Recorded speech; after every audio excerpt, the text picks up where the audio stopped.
G20 के बारे में पहले कभी कुछ सुना है क्या? G20 क्या है? नहीं सुना? कभी न्यूज में सुना हो G20? बस ये ग्रुप ऑफ 20 कंट्री। तो ग्रुप ऑफ 20 कंट्री इसको G20 बोला जाता है। अब ये क्या है, क्यों बना? तो मैं आपको बताता हूं। देखो, पूरे वर्ल्ड में ऐसा क्या होता है, जब भी हम देखते हैं कि कुछ कुछ कंट्री किसी किसी चीज के मेंबर बनते हैं, तो वो लोग मेंबर बनते हैं इसलिए वो चाहते हैं कि हमारा और आपकी कंट्री में जो भी डेवलपमेंट हो वो साथ साथ में हो। आपका भी हो, हमारा भी हो। हम भी आपको प्रमोट कर रहे हैं, आप भी हमें प्रमोट करिए। ये नॉर्मल सा सिस्टम है जो हमने G20 के थ्रू देखा कि G20 हमारी कंट्रीज को स्टेबल करने के लिए, फाइनेंशियल स्टेबल करने के लिए ग्रुप ऑफ 20 कंट्री को बनाया गया। जिस भी कंट्री में अगर मान लीजिए कि गरीबी बढ़ रही है, वहां इन्वेस्टमेंट कम है, वहां इंडस्ट्रीज नहीं चल रही हैं, नई कंपनी नहीं ग्रो कर पा रही है, टेक्नोलॉजी में फेलियर आ रहे हैं, तो उनको वो G20 के ग्रुप के लोग सपोर्ट करते हैं और हाथ बढ़ाकर उनको आगे बढ़ाते हैं। जैसे इंडिया को भी सपोर्ट करते हैं लोग, हम डेवलपिंग कंट्री है ना। ऐसे बाहर की भी बहुत सारी ऐसी कंट्री है, श्रीलंका हो, पाकिस्तान हो, छोटी छोटी देश जितने हैं उन सबको कंट्रोल, इनको क्या कर रहे हैं, किसी तरह सपोर्ट करते हैं। अब होता क्या है कि ये सपोर्ट तो करते हैं, लेकिन ये सपोर्ट करने के लिए सारे लोग वोट करेंगे। अब कई बार देखिए, कई बार वोट कराते हैं, बोलते हैं कि भैया इन्वेस्टमेंट के लिए इस बार हमने सोचा है कि नए स्टार्टअप के लिए इंडिया को हम पैसे देंगे। तो उन्होंने बोला भाई हम कितना पैसा देंगे ये डिपेंड करता है। तो इंडिया की थोड़ा इमेज अच्छी है और हमारी जीडीपी भी अच्छी है, लोगों को दिखता है कि भाई अच्छा फायदा हो रहा है, तो वो लोग क्या करते हैं कि इंडिया को पैसे दे देते हैं। लेकिन अगर यही बात पाकिस्तान के लिए रखते हैं तो वो नहीं देते, बोलते भाई यहां पर हम डेवलपमेंट के लिए पैसे दे रहे हैं लेकिन ये लोग कर नहीं रहे, तो वो दिख नहीं रहा, जीडीपी भी दिख नहीं रही, और ये लोग क्या है, इनको पैसे वापस भी अपन को लौटाने हैं। ऐसा नहीं है कि छोड़ दिया छोड़ दिया, ऐसा नहीं। ये लोग सबसे टाइप है, वर्ल्ड बैंक के नाम से आप जो सुनते हो, जो जिनको हम इंटरनेशनल बैंक बोलते हैं, ये सब लोग हमें सपोर्ट करते हैं। लेकिन याद रखना, कोई फ्री में नहीं करता। हर किसी को क्या चाहिए? पैसा। हम आपको पैसे दे रहे हैं, बदले में हमें उससे रिटर्न मिलना चाहिए। आपके इंडिया में जितनी आने वाली कंपनीज है, उनमें फॉरेन भी इसलिए पैसा लगाने के लिए तैयार हो जाते हैं कि उनको दिखता है कि आज नहीं तो कल ये बड़ी हो जाएगी और इससे हमें पैसा मिलेगा। ये सिस्टम अमेरिका ही नहीं चालू किया था। जब उसकी माइक्रोसॉफ्ट चालू हो रहा था, उसके जो बड़े पुराने बिजनेस चालू हो रहे थे, जो बहुत हाई लेवल पे आज की इंडिया में है और वर्ल्ड में है, आपको सुनने को मिलता है, गूगल है, माइक्रोसॉफ्ट है, एप्पल है, ये कंपनियां जब ग्रो कर रही थी, तो वर्ल्ड में अलग अलग देशों से इन्होंने, कुछ लोगों ने उस पर इन्वेस्ट किया हुआ था। जब वो कंपनी बड़ी हुई तो वो ऑटोमेटिकली बड़े हो गए, क्योंकि इन्वेस्टमेंट बढ़ गया। आप किसी कंपनी के शेयर खरीद लो और वो कंपनी अगर ग्रो कर गई तो भाई आपकी शेयर वैल्यू बढ़ गई, शेयर वैल्यू बढ़ी तो आप करोड़पति हो गए। बात समझ में रही है? तो ये क्या है, ये सिस्टम बताया, तो वर्ल्ड ने इसको अपने उसमें अपनाया कि भाई हम सबको एक दूसरे को सपोर्ट करना है और सबको एक दूसरे को बढ़ाना है, तो हम सब बिल्कुल फ्रीली सबको हेल्प करेंगे। G20 ने सबसे, अगर जो हम इंपॉर्टेंट बात करें तो कि भैया इसमें कौन कौन से देश हैं जो G20 के अंदर आते हैं, तो सबसे पहले तो अपन एक बात इंडिया को अलग से हाईलाइट करेंगे, क्योंकि जब भी मैं आपसे बोलूंगा कि इंडिया कौन कौन से में है, तो अगर एशियन कंट्री में है या ब्रिक्स कंट्री, कुछ लोगों का भी पुरानी क्लास छुट्टी हुई है तो मैं आपको बता दूं, ये मैंने बताया हुआ आगे, लेकिन अभी फिर से बताऊंगा बाद में आगे जाके, तो टेंशन मत लेना। बाकी आप वीडियो देखना एक बार पुरानी क्लास में। तो ये कंट्रीज है जो क्या कर रही है, G20 में अपना पार्ट लेकर चल रही हैं। इन लोग के देखो, अब एक एक रिप्रेजेंटेटिव जाते हैं, हमारी तरफ से जाते हैं, कभी नरेंद्र मोदी जी खुद ही जाते हैं, ठीक है। अभी तो कोविड के टाइम पे वर्चुअल मीटिंग हुई, तो वर्चुअल मीटिंग में इन लोग बैठे और बातें करी कि क्या डेवलपमेंट प्लान है, आगे क्या करना है, आने वाले समय पे क्या करना है, और उसको लेकर बातें करके उन्होंने रिपोर्ट बनाई। फाइनेंस मिनिस्टर भी जाते हैं। यहाँ पर डिपेंड करता है कि वो मतलब कौन से दायरे में जा रहे हैं। हर ऑर्गेनाइजेशन का अपने खुद के दायरे हैं। अगर मान लीजिए कि आप G20 की बात करो तो मोदी जी का भी रहना जरूरी है, क्योंकि मेन, और कुछ और ऐसी ब्रिक्स कंट्रीज है उसमें भी जाना जरूरी हो जाता है। लेकिन हाँ, अगर वो नहीं जा पाए तो कोई ऐसी वो नहीं है, उनकी जगह कोई और जा सकता है, कोई और मिनिस्टर या कुछ और जो भी है, उनको भेजना है जिनको। अब यहाँ पर देखो जितनी कंट्रीज है, मैंने पूरे उनके लिस्ट बनाई, प्लीज आप लोग भी इसको अंडरलाइन करेंगे। इसके बारे में और आगे मैं दिखाऊंगा भी, लेकिन अभी बस आप लोग इसको अंडरलाइन करके रखें कि आपको पता होना चाहिए इतने कंट्रीज G20 के अंदर आते हैं। अब एक चीज आती है कि भैया ये G20 आया कहां से था, तो मैं आपको एक बात बता दूं, G20 से पहले बन गया था G7। आप उसके जस्ट बगल में लिख लेना G7। 1975 में बन गया था G7। अब थोड़ा सा आपको हिस्ट्री में लेकर चलता हूं। हुआ ये था, G7 बनाने का कारण ये था कि हमारे उस समय पे 1975 की बात बता रहा हूं, जब ऑयल को लेकर थोड़े क्रैशेस आ गए थे। ऑयल कहीं कहीं था अवेलेबल और कहीं कहीं नहीं था। लेकिन 1975 में इंडिया तो इतना डेवलप था ही नहीं।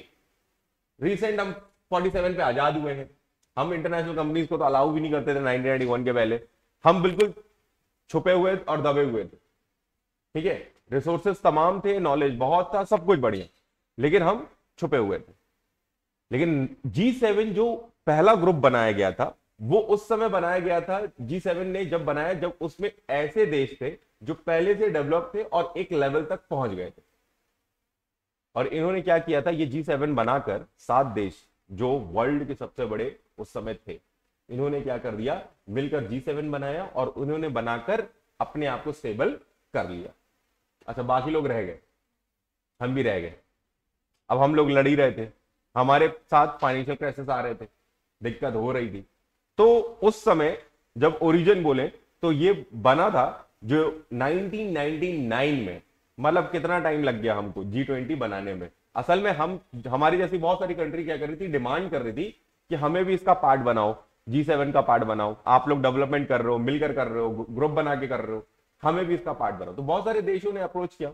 तो यहां पर इन्होंने क्या किया, 7 लोगों ने दिमाग लगाया, 7 कंट्री ने, अब बोला कि एक काम करो, आप लोग के लिए अलग से बना देते हैं। तो आपकी जो 20 कंट्री आपको दिख रही है, ये G20 अलग बना, तो G7 अलग है और G20 अलग है, और G7 में इंडिया नहीं है। क्या ये बात समझ में आ रही है? आ रही है? अब बताता हूं आपको, हमारे ऊपर भी दिक्कत हुई थी। G20 फॉर्म हुआ, प्लीज अंडरलाइन करते जाएंगे। 1999 में एम था इंटरनेशनल फाइनेंशियल स्टेबिलिटी लाने का। फाइनेंशियल स्टेबिलिटी नहीं थी, हम उसको लाने की कोशिश कर रहे थे। एक सोल्यूशन था ग्लोबल इकोनॉमिक कंडीशन को बचाने के लिए। जो ग्लोबल फाइनेंस क्राइसिस आए थे 1997 से 1999 के बीच में, पूरा वर्ल्ड फाइनेंस से जूझ रहा था और G7 की कंट्रीज बची हुई थी और उन्होंने ये बोला कि भाई हम आप लोग को भी बचाने की कोशिश करेंगे। क्योंकि सीधी सी बात है, मैंने आपको क्या बताया था कि अगर आप नहीं बचाओगे तो ये कंट्री आतंकवादी पैदा करेंगे, क्योंकि भूख इंसान को जिंदा रहने के लिए कुछ ना कुछ तो करना है, वो आगे जाके आप पर कब्जा करेंगे। तो ये लोग डरते हैं कि भाई नहीं स्टेबल रहे, सब कुछ स्टेबल रहे। तो on the advice of G7 finance minister, उस समय उनके एडवाइस पे, उनके फाइनेंस मिनिस्टर के एडवाइस पे G20 का गठन हुआ, बनाया गया। तो G7 कौन है इसके बारे में आपको थोड़ा सा बता देता हूं, लेकिन आगे जाके आपको पढ़ना ही है। थोड़ा सा रुक जाओ, इसको पहले अंडरलाइन कर लो, नहीं तो ये छूट जाएगा। G20 यहां पर समिट की बात करेगा। समिट मतलब क्या होता है, रिपोर्ट्स। 2022 की रिपोर्ट में इन्होंने कुछ जो समिट बोली समझ जाना कि जो रिपोर्ट आई है, ठीक है ना। ये बोल रहे हैं कि अक्टूबर 2022 को बाली में, इंडोनेशिया के बाली में इसकी मीटिंग होने वाली है। जो इनकी जो मीटिंग होगी वो अब यह क्या होगी, G20 के सारे लोग वहां पर जाएंगे, जो जो रिप्रेजेंटेटिव है वो वहां बैठेंगे, बातें होंगी, आगे की जो प्लानिंग है वो तैयार होंगे, और अगली मीटिंग में ये बात होगी कि तुमने जो प्लान किया था उस पर क्या हुआ, किस किस ने क्या काम किया। तो सब लोग अपनी रिपोर्ट बनाकर लाएंगे और देंगे। इंडिया भी लाकर देगा कि भैया देखो हमने ये बताया था, हम ये कर देंगे, देखो हमने कर दिया। बात समझ रही?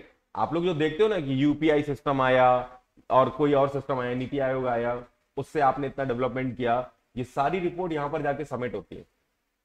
इंडिया भी बताता है, इंडिया ऐसा नहीं है दिन भर बैठा रहेगा तो बस चलने दो, कोई दिक्कत नहीं है, मीटिंग है, भजिया पकौड़े खाए आ गए, बाली घूमे, मस्त नजारा था, एक नंबर। नेताजी जा रहे घूमने, 20 बच्चों को भी ले गए, चलो बाली घूम के आते। हालांकि लोग मीटिंग ऐसी करते हैं। अभी आप लास्ट देखोगे तो गोवा में हुई थी, हमारे इंडिया में भी हुई थी, गोवा में। अब जब लोग जब बोले इंडिया में आना है तो इंडिया में गोवा में आए मीटिंग, ना गोवा में मीटिंग कर रहे हो यार, ऐसे कि हम लोग को भी बताओ, हम लोग भी मीटिंग वीटिंग देखें थोड़ा। इंटरनेशनल लेवल पे मीटिंग करते हो, आप लोग का जो खर्चा है वो हमारे टैक्स से ही जाता है। बात समझ में आ रही है? हमारे टैक्स से ही जाता है। आप जा रहे हो तो आपका जाना आना, प्लेन का खर्चा, होटल का खर्चा, खाने पीने का खर्चा, और फिर आप जितने लोग को ले जा रहे हो पंचायतों को जिनके साथ आपको मजा आती है, तो मस्त गोवा भी हो लिया और पार्टी भी हो ली और मीटिंग भी हो गई। तो ये लोग खुद ही से डिमांड करते हैं ये सब अपनी तरफ, लेकिन हाँ काम होते हैं, काम चलते हैं, प्रेशर है, क्योंकि रिपोर्ट्स जो तैयार होती है उन पर प्रॉपर एनालाइज किया जाता है कि हाँ वाकई कितना काम हुआ है। और यही सारी चीजें हैं जो पूरे कंट्रोल सिस्टम, मतलब आप लोग अभी तक इंडिया के ऊपर वाले पहलू को देख रहे थे, नेता, बीजेपी, कांग्रेस, ये समझ में आ रहा है, और उन लोग ने देश को चलाया नहीं चलाया। लेकिन आपको क्या लगता है कंपनी सेक्रेटरी क्या है? कंपनी सेक्रेटरी लीगल बातों पे बात करता है, ऑन रिपोर्ट पे बात करता है, वो बात करता है कि डॉक्यूमेंट दिखाओ, और डॉक्यूमेंट कहां से आ रहे हैं? आपकी आपकी बातें ऑथेंटिक क्यों लगती है लोगों को?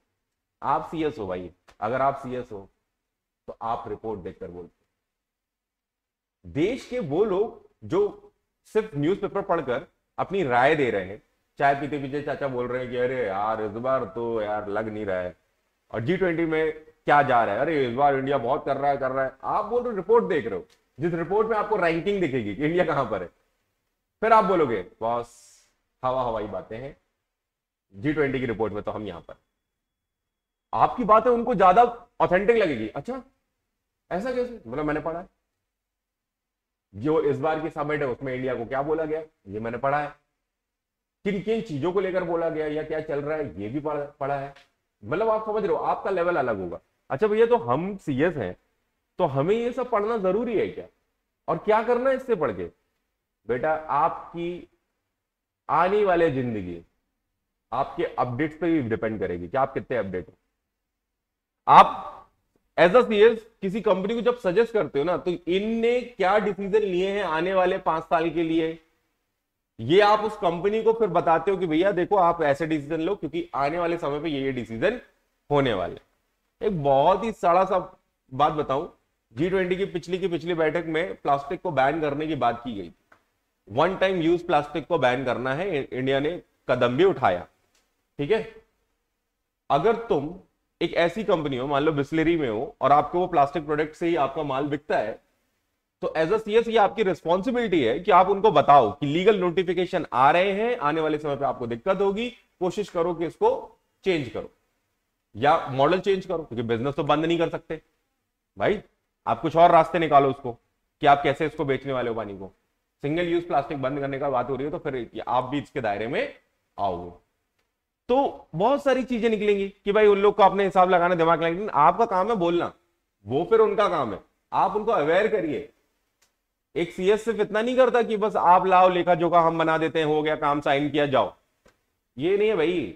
आप हो लीगल एडवाइजर, फ्यूचर भी देखकर चलना पड़ेगा और पास्ट में क्या हुआ वो भी देखना पड़ेगा। और इवन अगर आज की इनकी लीगली इनकी मतलब इनके अंदर इतनी दम है कि ये कर सकते हैं कि नहीं, ये भी अप्रूव करना पड़ेगा। कुछ कंपनियां तो मतलब इतनी हिम्मत ही नहीं होती कि वो काम करने जा रहे हो बिना सीएस से पूछे करें।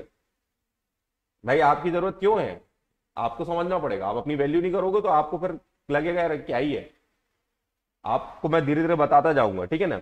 तो फिर अब यहां पर ग्लोबल हेल्थ को लेकर, एनर्जी को लेकर, डिजिटल ट्रांसफॉर्मेशन को लेकर, आप इन सब में सपोर्ट मिलेगा G20 के थ्रू। अब मैं आप लोगों को G20 के बारे में थोड़ा सा बता देता हूं कि और क्या चीजें थी।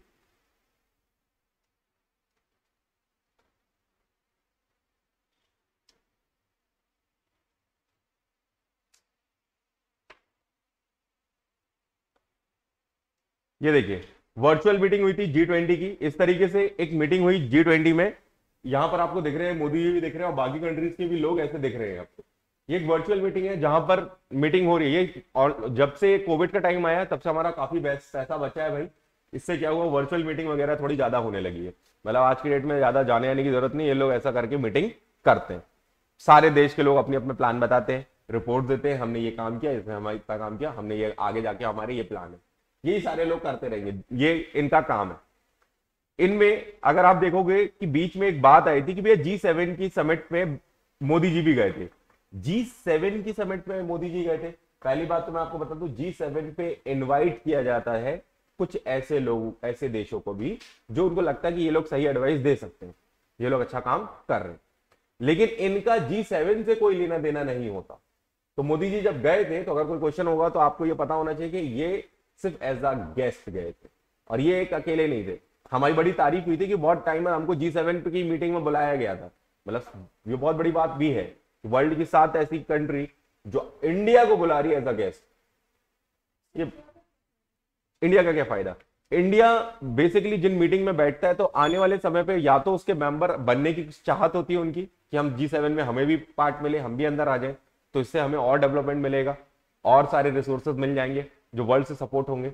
वर्ल्ड बैंक का फाइनेंस मिलना है, टेक्नोलॉजी मिलनी है, तो आपको इनका पार्ट बनना है या फिर वो करना है, या आगे के जो गोल मैप है वो सारे हमारे इनसे कितने कनेक्ट है। भाई G20 वालों को क्या मिल रहा है और G7 वाले क्या लेकर जा रहे हैं, हमको ये भी तो पता होना चाहिए। तो अगर तुम्हें पता होगा कि वो क्या लेकर जा रहे हैं तो कल को तुम भी कुछ काम करोगे। तो हर चीज यहीं से चालू होती है। इन्होंने बहुत अच्छी बातें भी बोली थी बायोडाइवर्सिटी और ओशन और क्लाइमेट को लेकर, जो इन्होंने बातें बोली थी वो बहुत मतलब इसको लेकर ट्वीट किया था उन्होंने। ये आपकी मतलब ग्लोबल वार्मिंग को लेकर उन्होंने बातें बोली वहां पर, जो वर्ल्ड में मोदी जी के पास ये टैलेंट, तो उनको कहां पर क्या बोलना है ये उनको पता है, और इसी चीज की वो खा रहे हैं। मतलब एज अ नेता ठीक है जो भी है, मेरे को उससे लेना देना नहीं, लेकिन मैं सिर्फ आपको ये बता रहा हूं कि टैलेंट क्या है इनके अंदर। इनको पता है दुनिया सुनना क्या चाहती है और कौन क्या सुनना चाहता है। इन्होंने वर्ल्ड मीटिंग में ये मुद्दा उठाया था ग्लोबल वार्मिंग को लेकर। आप लोग ने इसके बारे में पढ़ा होगा, देखा होगा, है ना, हमारे नेचर को बचाने की बात की थी। तो एक्चुअली मतलब ये बहुत फेमस हुआ था, इनकी इनकी बातें बहुत फेमस हुई थी। जब भी समिट होगी तो समिट आप समझिएगा कभी वर्चुअल समिट की बात होगी, तो जब भी वो 2019 की बात करेगा यही होगा कि ये कहाँ हुई थी, तो आपको वर्चुअल पे ध्यान रखना है कि वर्चुअल हुई होगी मीटिंग, कि ज्यादा इस टाइम पर जितनी मीटिंगें हुई हैं सब वर्चुअल ही है। एक चीज और,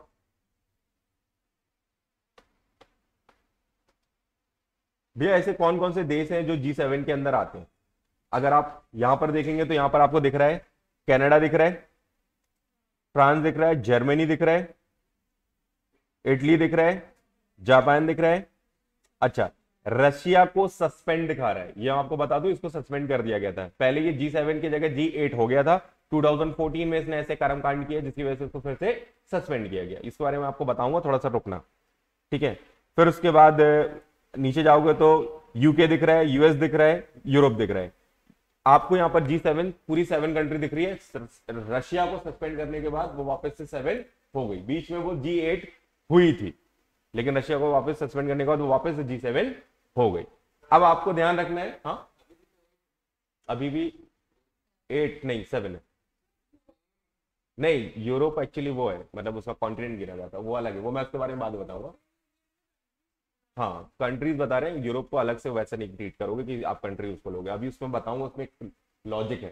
220 अब जब G20 में देखोगे तो आप बोलोगे G20 के अंदर इंडिया दिख रहा है आपको, और अगर ब्रिक्स कंट्री में देखोगे तो भी आपको इंडिया दिखे। देखो एक चीज आपको बता दो, ब्रिक्स कंट्री में बहुत कम है, इसमें इंडिया है, ये बड़ी बात है, क्योंकि ब्रिक्स कंट्री आप देखोगे सबसे लास्ट में जो दिख रही है ब्रिक्स कंट्री, जो इसमें मेंबर इंडिया है, और आपको याद रखना है G7 में नहीं G20 में है।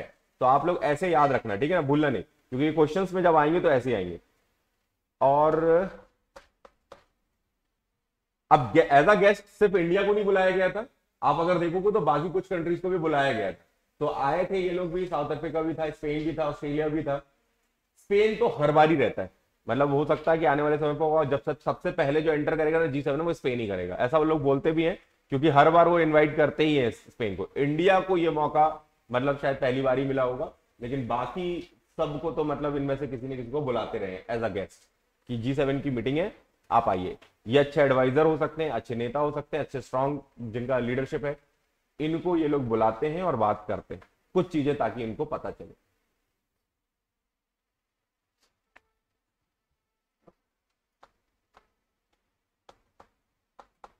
ठीक है, आज जो पढ़ने वाले हैं वो हम BIMS TEC इसके बारे में पढ़ेंगे। अब देखो मैं इसके बारे में बता दूं, बे ऑफ बंगाल से कनेक्टेड जितने देश हैं ये इनका एक ऑर्गेनाइजेशन है, इन्होंने भी अपना बनाया हुआ है। इसमें इंडिया भी दिख रहा है, बांग्लादेश भी दिख रहा है, म्यांमार भी दिख रहा है, थाईलैंड भी दिख रहा है, ये जिनकी सी बॉर्डर है वो तो है ही, प्लस नेपाल भूटान भी है, क्योंकि इनको भी हम लोग क्या करते हैं यहाँ इनके साथ हम पहुंचा देते हैं इनके पास जो भी माल वगैरह है वो भी।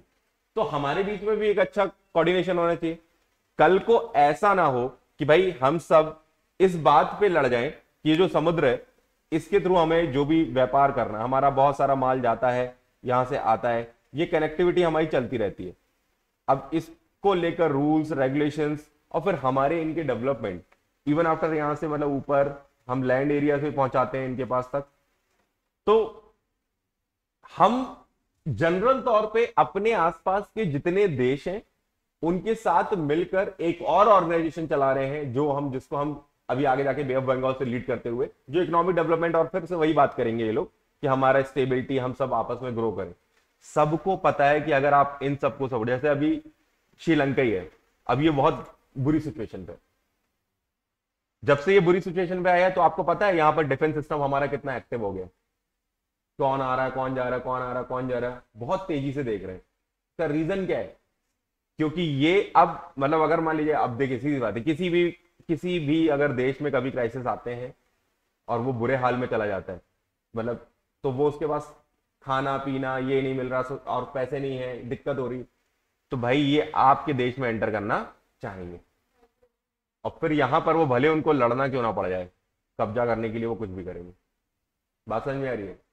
तो ये क्या हो जाता है कि अब इंडिया नहीं चाहता ऐसा हो।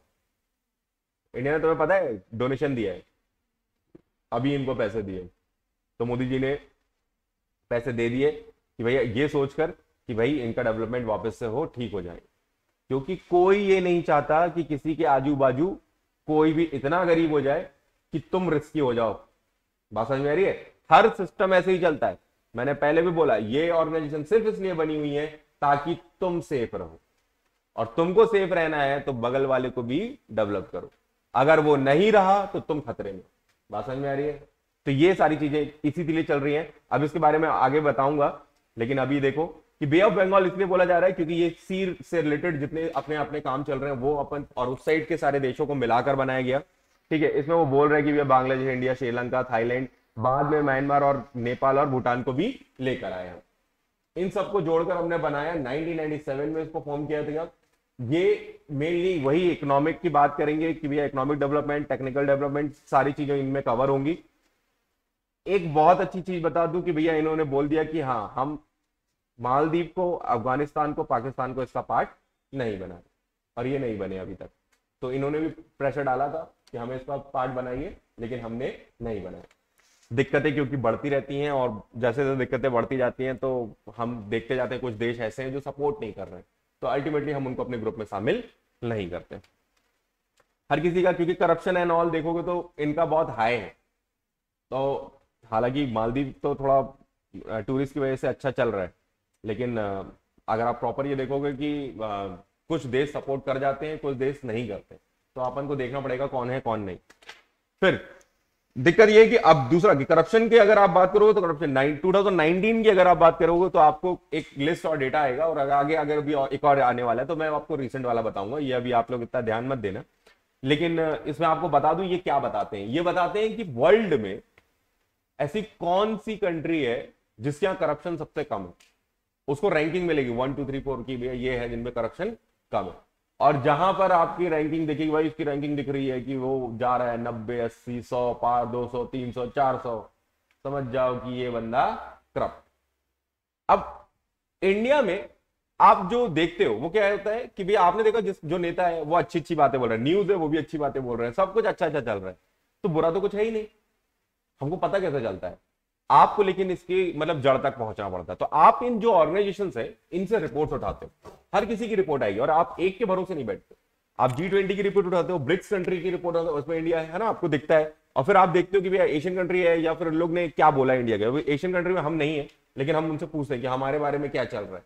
फिर हम इस तरीके से बे ऑफ बंगाल वाली जो हमने आप लोगों को ये बताया, इन ऑर्गेनाइजेशन से एक डेटा बनाया जाता है सबके कलेक्शन से कि भैया इनके अनुसार आपके यहां करप्शन कितना है, और अगर ये करप्शन ज्यादा बढ़ रहा होता है तो याद रखना ये ऑर्गेनाइजेशंस आपको फंडिंग देने में कमी रखेगी।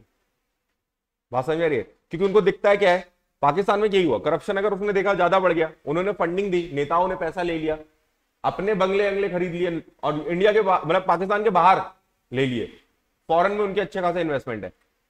आप अगर इंग्लैंड की बात करो तो इंग्लैंड में देखना आपको पाकिस्तान के सारे लीडर का बड़े बड़े बंगले देखेंगे। Reason corruption.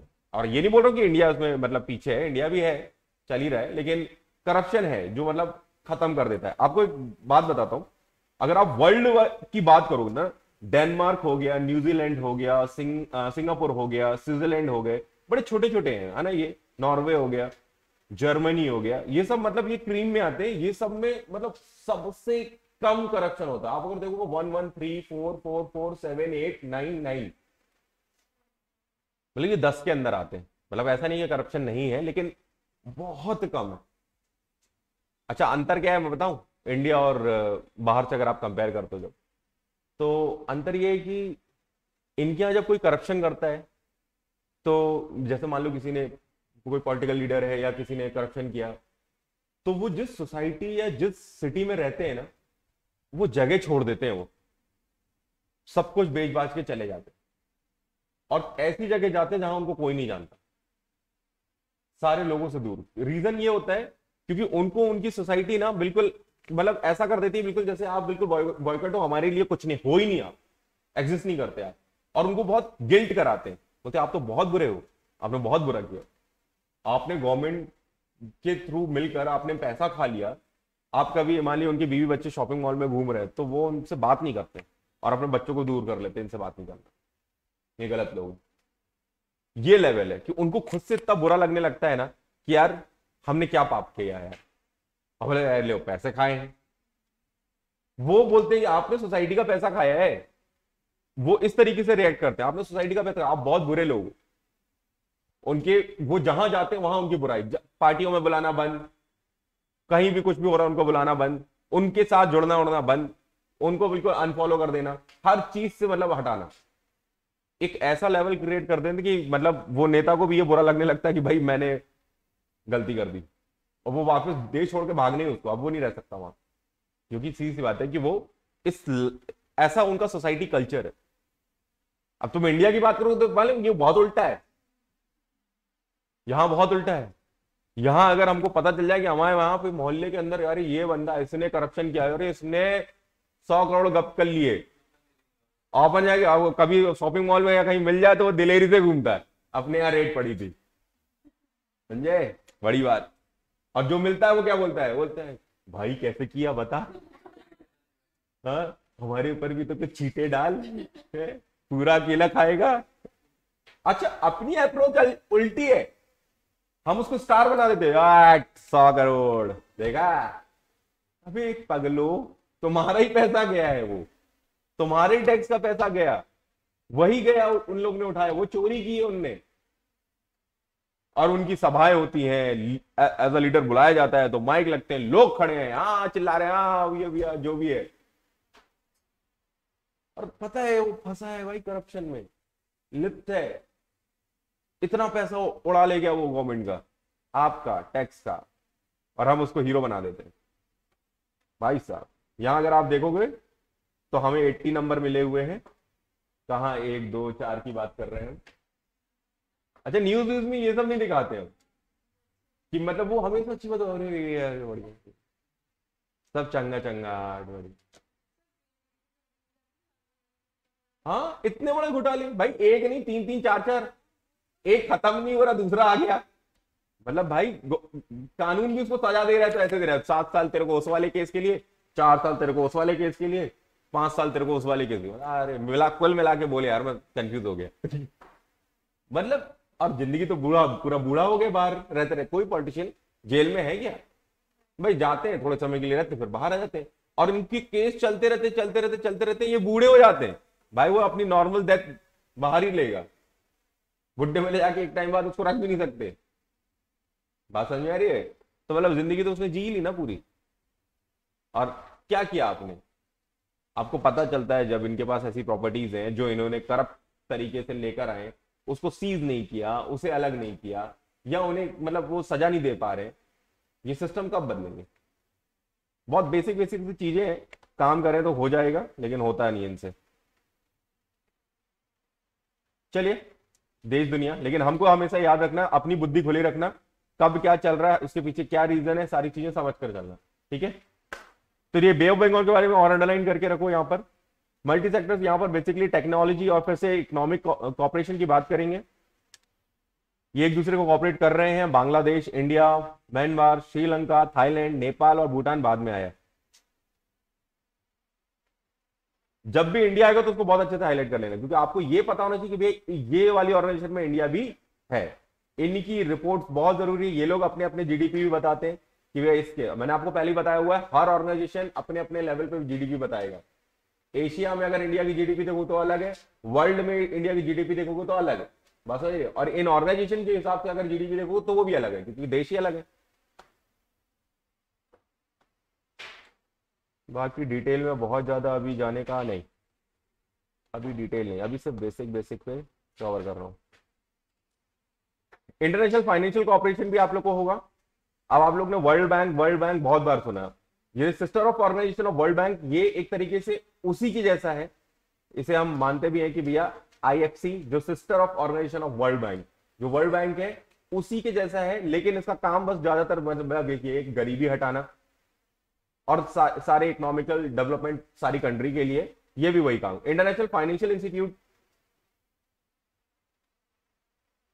और ये इन्वेस्टमेंट एडवाइजरी सर्विस देते हैं, मैनेजमेंट एसेट मैनेजमेंट सर्विस देते हैं, प्राइवेट सेक्टर को आगे इंक्रीज करने के लिए और हेल्प करते हैं आपके डेवलपमेंट के लिए, कि जो नए नए स्टार्टअप चल रहे हैं, नई इंडस्ट्रीज, नई फैक्ट्रीज, वो यहां से लोन लेती हैं और अपना काम करते हैं। बहुत सारी कंट्रीज में जो नए नए बिजनेस चालू हुए, उनको अगर थोड़े बहुत शेयर होल्डर मिल गए, थोड़े बहुत पैसा उनको लोन से मिल गया, अगर उनको फिर भी फंडिंग की जरूरत होती है तो वो इन पे अप्लाई करते हैं। ये लोग देते हैं फंडिंग, प्रॉपर देते हैं, लेकिन बस ये है कि इसमें गवर्नमेंट का हाथ होता है। हमारा गवर्नमेंट अप्रूव करेगा तो ही मिलेगा। तो गवर्नमेंट हमारे क्या मांग लेती है, अपना कट, कि अगर आपको चाहिए 50 करोड़ तो हमारा कितना, तो नेताजी आपको उनको पहुंचा दो तो आपको भी मिल जाएगा। बड़े दिक्कत सिंस 2019 ये डेवलपमेंट गोल के साथ चल रहे हैं, स्मॉल बिजनेस के रेवेन्यू मॉडल को ग्रो करने के लिए। कुछ भी हो जाए, छोटे छोटे बिजनेस को सपोर्ट करके आगे बढ़ाने की कोशिश कर रहे हैं। बहुत सारे ऐसे बिजनेस है बेटा जिनको इन्होंने फंडिंग करी हुई है, और ये फंडिंग देते हैं गवर्नमेंट को। गवर्नमेंट अलग अलग स्कीम से आपको देती है, और आप लोग अगर अच्छा करते हो तो गवर्नमेंट क्या करती है, आपके इस टैक्स के पैसे से उनका वापस से रीपे करती है। तो ये सिस्टम चला आ रहा है। वो भी ये चाहते हैं कि आप लोग काम कर लो और बढ़ जाए। हर कोई बंदा आपको सपोर्ट करेगा। कई बार बैंक क्या करता है, वेट करता है कि भाई आप लोन नहीं चुका पा रहे, तो आपको मौके देता है कि आप कर लो, किस तरह हो जाए। नहीं हो पाता है तो फिर बाद में फिर नॉर्मल तरीके से उसको फिर और प्रोसेस लगते हैं, जिसमें आपको वो नीलाम करता है और बेचता है और फिर पैसे लेके आए। लेकिन कोई भी गवर्नमेंट का भला इसमें नहीं है।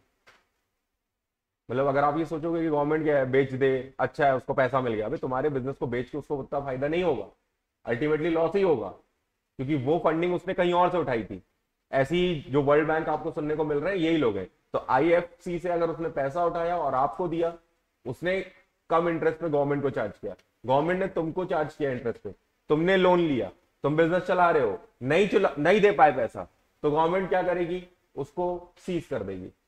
सीज करेगी, वो बोलेगी भैया जल्दी करो, पैसे दे दो और आप वापस को चालू करो, मौके देगी, अमाउंट कम करेगी, लेकिन अगर आप नहीं कर पाए तो उसको सीज करके खत्म करेगी। इससे होगा क्या, कितनी कंपनियां बंद हो रही हैं, इसका भी ट्रैक रिकॉर्ड होता है, कितनी कंपनियां खत्म हुई। इससे क्या होता है, फिर ये G20 में जब जाएंगे तो बैठक में बताना पड़ेगा कि इस बार हमारे इंडिया में 500 कंपनियां बंद हो गई। फिर वो लोग बोलेंगे अगली बार फंडिंग नहीं मिलेगी बेटा अगर ऐसा हुआ तो इसलिए ये लोग सपोर्ट करते हैं। अगर गवर्नमेंट को भी पता है ना कि तुम अगर बड़े बन गए तो देश की समस्या तब खत्म होगी। तुम्हें क्या लगता है कि मतलब बीजेपी की गवर्नमेंट आएगी तो देश की समस्या खत्म होगी, या कांग्रेस की गवर्नमेंट आएगी तो देश की, या आप पार्टी आएगा तो देश की? बेटा देश की समस्या कॉर्पोरेट हल करते हैं और आप उसके लॉयर हो, कंपनी सेक्रेटरी हो। बात समझ में आ रही है? कोई और नहीं करता। आज अमेरिका इतना पावरफुल कैसे है? क्योंकि वर्ल्ड की 10 सबसे बड़ी कंपनी उसी के पास है, उनमें से 3-4 ही होंगी अभी जो अब नई एंटर कर गई है। तो सोच कर देखो, पूरी दुनिया की सबसे बड़ी अगर 5 कंपनी भी किसी कंट्री से बिलोंग करती है तो तुम उसकी GDP की बात क्यों कर रहे हो भाई, उसके डेवलपमेंट की बात क्यों कर रहे हो? इतना टैक्स गवर्नमेंट को वो देते हैं। आज अगर इंडियन गवर्नमेंट की बात कर रहे हो तो वो क्यों ग्रो कर रही है भाई? अगर रिलायंस ना हो, टाटा ना हो, अडानी ना हो, आदित्य बिरला ना हो, हमारे फार्मिंग कंपनीज के और भी लोग ना हो, तो भैया इन लोग अगर उनको टैक्स ना दें तो गवर्नमेंट के पास खुद का पैसा है? किसी के पास पावर है क्या इसका कि हाँ भैया हम खुद का पैसा है? अगर खुद का पैसा तो हमारे पास RBI के अपने रूल होते हैं और वो भी कानून है, उसमें भी गवर्नर जब तक पूरे लॉज फॉलो नहीं होंगे तब तक वो प्रिंट करने की अनुमति नहीं देता और नए नोट। उसमें भी कंपनी सेक्रेटरी रिक्वायर्ड होता है जो बता रहा होता है उनको लीगली हम और कर सकते हैं कि नहीं कर सकते। तो बेटा स्वयं मोदी जी भी अगर जाके RBI से बोलेंगे ना यार मैं थोड़ा सब्जी लेने दे रहा हूँ, 5,000 रुपए निकाल के दे, नए नोट बिल्कुल कड़क, तो बोलेंगे सर ऐसा नहीं होता, क्योंकि हम एक सेपरेट बॉडी है और हमारे ऊपर किसी का कंट्रोल नहीं। हम लीगल लोग हैं। लीगल का पावर इतना अलग है ना कि आप इसको समझोगे तो आपको समझ आएगा कि आपकी जो कीमत है वो बाकी किसी भी गवर्नमेंट अथॉरिटी से ज्यादा होगी, क्योंकि आप कानूनन तौर पे आपके पास वो पावर है। अगर आप एक पोजीशन में पहुंच जाते हो तो वो पोजीशन ऐसी है कि उसमें जितने पावर आपको लिस्ट दे दी जाती है, भाई अब इतने पावर आपके पास है, इसमें करना नहीं करना आपकी चलेगी। तो ऑर्गेनाइजेशन को सोच के चलना पड़ता है, वहां सारे डायरेक्टर हाँ बोल रहे नहीं बोल रहे, अगर उनको वोटिंग करा रहे हैं उस पर चलेगी, कोई एक बंदे पे नहीं चलेगी। तो ये सारी चीजें आपको समझनी है ना। इंटरेस्ट देना इसलिए पड़ता है क्योंकि भाई वर्ल्ड बैंक आपको फ्री में किसी को भी मदद नहीं करना चाहता, नहीं तो फिर सबको आदत हो जाएगी भैया पैसे ले लो और मत चुकाओ। लेकिन हर वो बंदा जो आज लोन दे रहा है उसको चाहिए इंटरेस्ट। ये सिस्टम ही ऐसे चलता है। बैंक सिस्टम कैसे चल रहा है? इंटरेस्ट। बात समझ रही है? मैं इसके बारे में आपको बताऊंगा नेक्स्ट क्लास में। लेकिन अभी जो मतलब वो है कि बैंक भी आप ही का पैसा लेता है और आप ही का पैसे को किसी और को लोन पे देता है। आपको बोलता है लाइए मुझे दीजिए, मैं आपको 2% इंटरेस्ट दूंगा, और कोई और उससे लोन लेने जाता है तो उसको बोलता है अरे भैया नहीं 10% लगेगा।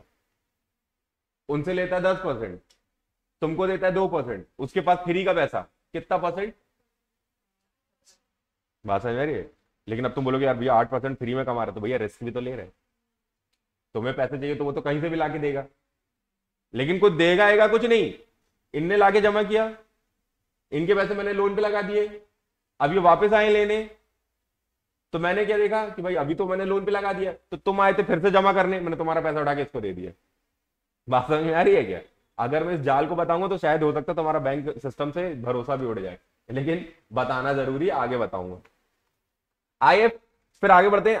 IFC, इसमें यह बोलता है ये बहुत बड़े लेवल पे, बड़े रेंज पे, ये वाइडर रेंज पे इन्वेस्टमेंट और एडवाइजरी सर्विस देता है। कई बार ऐसा होता है कि कंपनी, बड़ी बड़ी कंपनियां बंद होने जा रही होती है, तो वो एडवाइजर तक भेजते हैं, बोलते हैं आप जाइए और उनको सपोर्ट करिए और उसको वापस से खड़ा करिए। ऐसा होता है।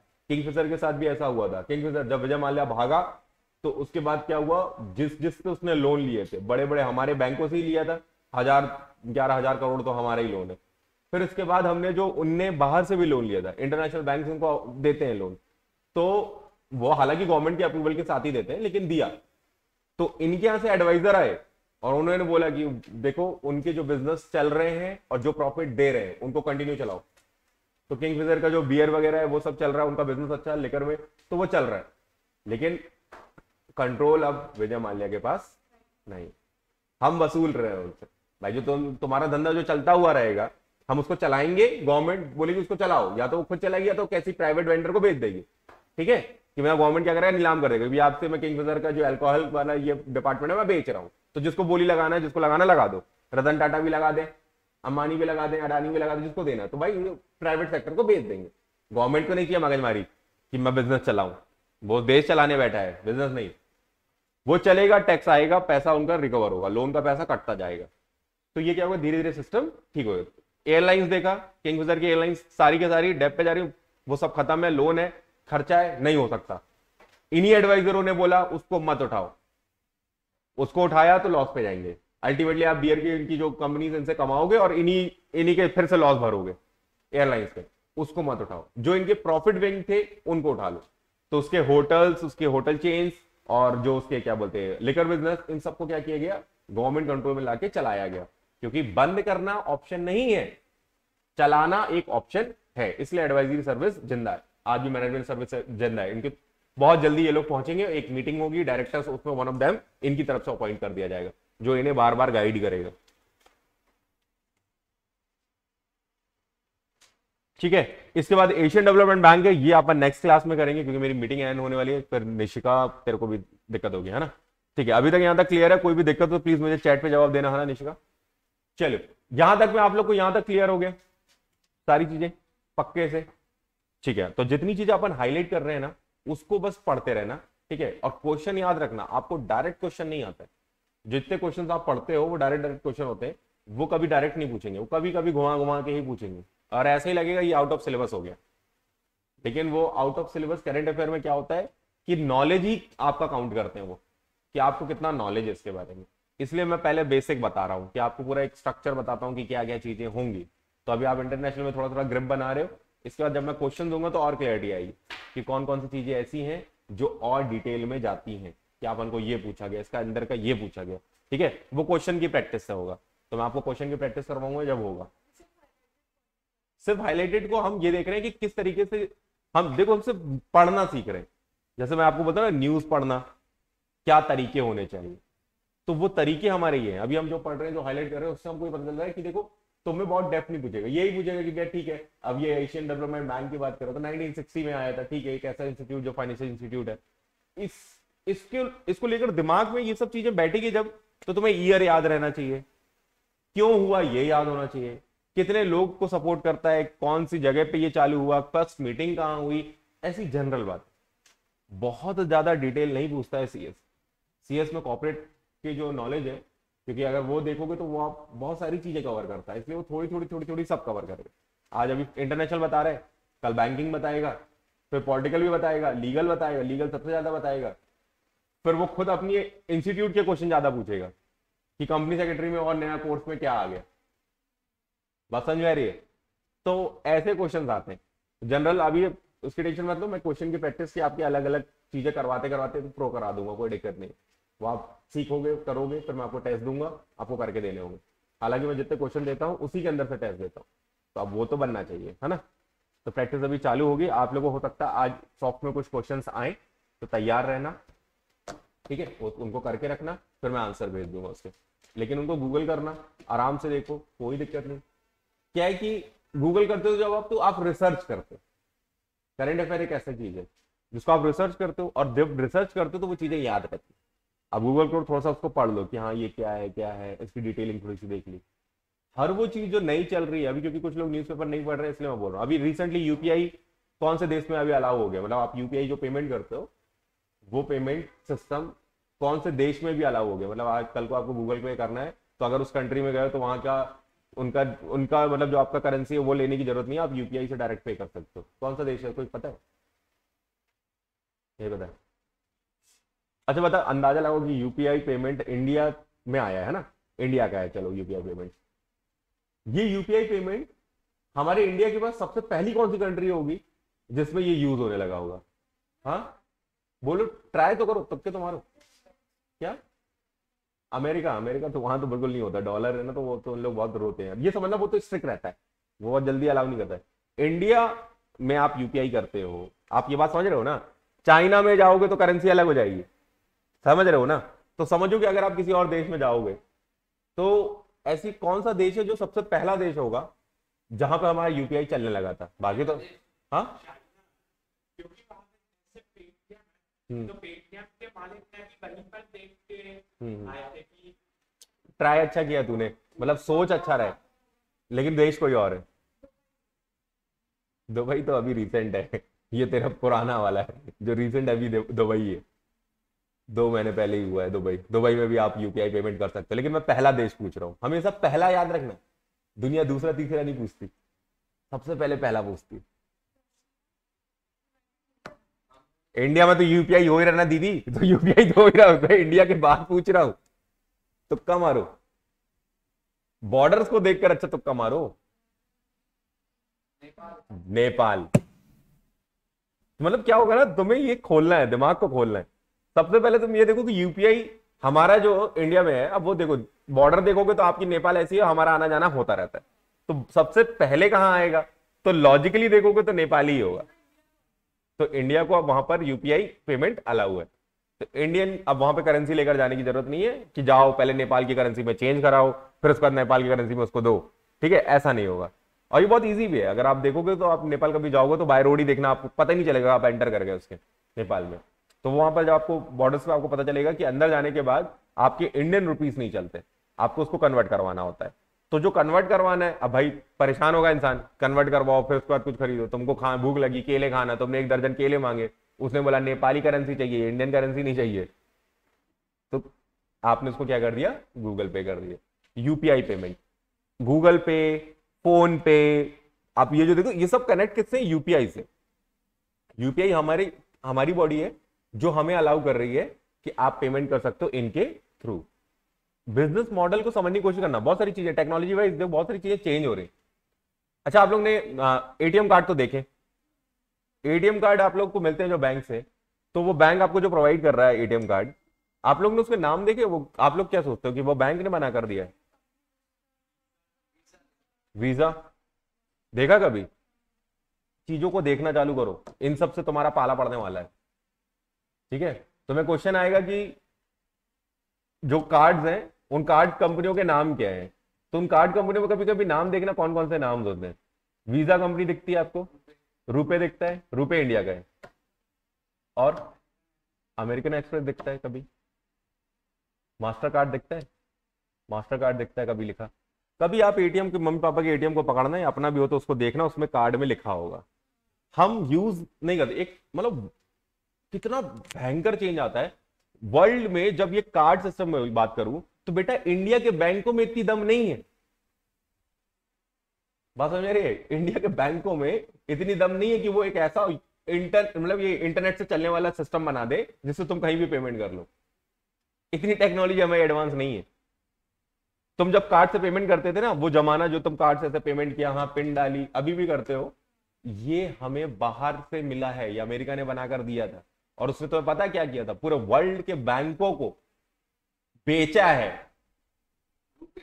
रुपए इंडिया का है ना, हमने इसलिए तो बनाया क्योंकि होता ये था, वीजा कार्ड अगर तुम यूज करते थे उसका 0.2% क्या होता था, अमेरिका को चला जाता था, क्योंकि वो इसकी सर्विस चार्ज लेते थे कि भैया हमने बनाकर आपको दिया, अब वो कार्ड आप यूज कर रहे हो, तो जब भी वो कार्ड यूज करते हो तो क्या होता है, अमेरिका के जो भी ट्रांजेक्शन हुआ, जो भी खरीदा बेचा, वो अपना गवर्नमेंट का टैक्स अलग गया, जिससे खरीदा उसके पास पैसा चला गया, तुम्हारा पैसा कट गया, लेकिन 0.2% अमेरिका को चला गया, क्योंकि वो वीजा कंपनी किसकी है? अमेरिका की। बात समझ में आ रही है क्या? ऐसे मास्टर कार्ड, वो कार्ड है, वो कार्ड कंपनी है जो आपके बैंक को बेचता है, कि एसबीआई वाले को आके सीधे बात करके टेंडर लेता है कि भाई आपको चाहिए, कितने कार्ड चाहिए, कितने कस्टमर है। तो एसबीआई ने बोला कि भाई मेरे तो 5 लाख कस्टमर है, बोला 5 लाख कार्ड में आपको भेज रहा हूं। एसबीआई ने बोला कि क्या होगा इससे, बोला कि आपके बैंक की भीड़ कम होगी। तो एसबीआई बोलता अच्छा कैसे? बोला हम एक ऐसा कार्ड दे रहे हैं जो कहीं से भी उसका पैसा एटीएम डाल के पैसा निकाल लेगा। अच्छा, बोलते अरे बहुत बढ़िया।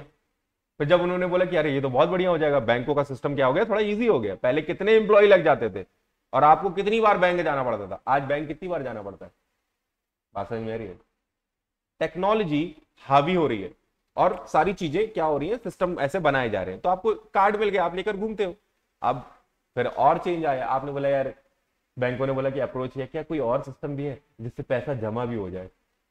निकालने का तो बना दिया प्रभु मालिक, जमा करने का भी बना दो। उन्होंने जमा करने का भी बना दिया। आप अब देखोगे तो कुछ डिपॉजिट मशीन भी है जो आपको मिल जाएंगी शहर में, है ना, मशीन से ही आप डालिए, कहीं बैंक जाने की जरूरत नहीं, जहां भी हो वहीं पर क्या करो, नोट डालो, लिख दो, वो डिपॉजिट कर लेगा, आपके अकाउंट में आ जाएंगे। आप बोले भाई ये लो, टेक्नोलॉजी आ गई और आगे बढ़ गई। इसके बाद उन्होंने एक नया चीज लेकर आ गए, बोले ले यूपीआई। अब हम लेकर आए यूपीआई, हमने क्या कर दिया, धीरे धीरे चीजें, और वो सारी चीजें जो प्लेटफॉर्म चल रहे थे, गूगल है, अमेजोन, ये क्या बोलते हैं, अमेजोन पे है, या आपका पेटीएम है, फोन पे है, इन सबको बोला हमारा यूपीआई के थ्रू ही आप पेमेंट करोगे। इन लोग अकेले कर सकते थे, लेकिन हमने बोला नहीं, हमारे थ्रू ही करोगे। कैसे, कौन? यूपीआई। ये मतलब जनरल तौर पे पहले तो ये आपको सर्विस दे रहे हैं और इस सर्विस को वो बैंक से चार्ज करेंगे। हाँ, और बाद में बैंक आपसे भी चार्ज करेगा, क्योंकि आप इंटरनेट सर्विस के नाम पर देते हो पैसा, तो वो जो पैसे देते हो वो आपके इसी के। ठीक है, समझ आया?